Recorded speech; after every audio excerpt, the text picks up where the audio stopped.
আপোনালোকৰ ৰাস্তাটো কিমান দিনৰ পৰা বেয়া হৈ আছে? আৰম্ভণিৰ পৰাই চলে। আমিতো প্ৰথমতে এই লোকেল বৰ্ডৰ দিনতে আমি কিছুমান আমাৰ গাঁৱৰ মানুহ সেইবিলাকতো নাইয়ে, তেওঁলোকে এই আগত আমাৰ সেই গোপ্তা বুলিয়ে কৈছিল, গোপ্তাৰ পৰা মাটিখিনি চাৰি দিয়া 12 হাত কৰিছিল। তাৰে পৰা নাইয়ে, চৰকাৰী অনুদান নাইয়ে পৰা। এতিয়া এই বহুত দিনৰ পাছত আমিতো যোগাযোগ কৰি আছিলোঁ, ৰাইজে যোগাযোগ কৰিছিল, কিন্তু কোনো ফল নধৰিল। যাৰ কাৰণে এখন আমাৰ এই যে কোন ল'ৰা ছোৱালীবিলাক আছে, এই ল'ৰা ছোৱালীবিলাক যে স্কুলত যাব লাগে, শিক্ষাৰ যিটো প্ৰচাৰ হৈছে, এই প্ৰচাৰৰ পৰা আমাৰ পৰা বঞ্চিত নিচিনা।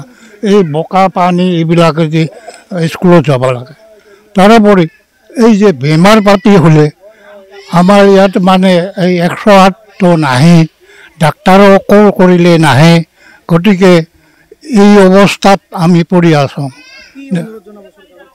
চৰকাৰৰ এতিয়া অনুৰোধ আমি এটাই কৰোঁ, যাতে এই বৰ্তমান যিখন চৰকাৰ আছে, আমাৰ মুখ্যমন্ত্ৰী ডাঙৰীয়া, তেওঁতো কাগজে পত্ৰে বা মিডিয়াৰ জৰিয়তে আমি পাওঁ যে তেওঁৰ ৰাজ্যত মানে বিকাশ হৈছে বুলি, কিন্তু তেওঁক জনাব খোজোঁ এই নিউজৰ জৰিয়তে যাতে আমাৰ এই ৰাস্তাখন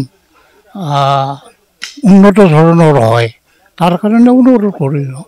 এই আৰু বেলেগটো আৰু কি, মানে আমাৰ দুখেৰ সীমা নাই। যেতিয়া ৰাস্তা ঘাট এই আজি আমাৰ গাঁৱৰ ডেকা চামে, বুঢ়াই ডেকাই ল'ৰাই ছোৱালীয়ে সকলোৱে ৰবিবাৰে কাম আৰম্ভ কৰিছে। মানে আমাৰ চৰকাৰে দিয়ক কাৰণে দিয়ক, আমাকতো ৰাস্তা লাগিবই। গতিকে ৰাস্তাখন নিজা জ্ঞানে এই ৰাস্তাখন পৰিষ্কাৰ কৰিব উন্নত ধৰণৰ কৰিবৰ চেষ্টা কৰিছে।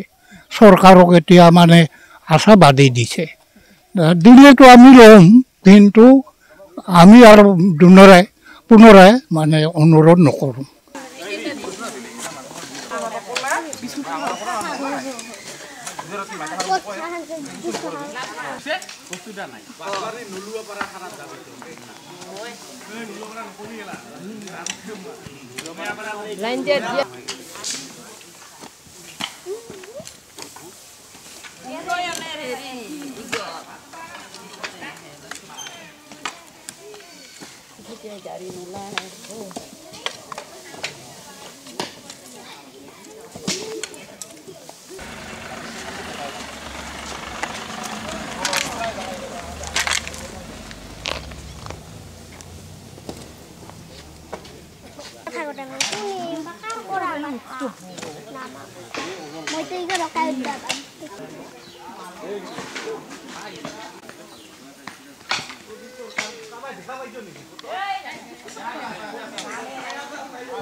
আপুনি বিচৰা বাতৰি পাব কেৱল নিউজ 18 এপত।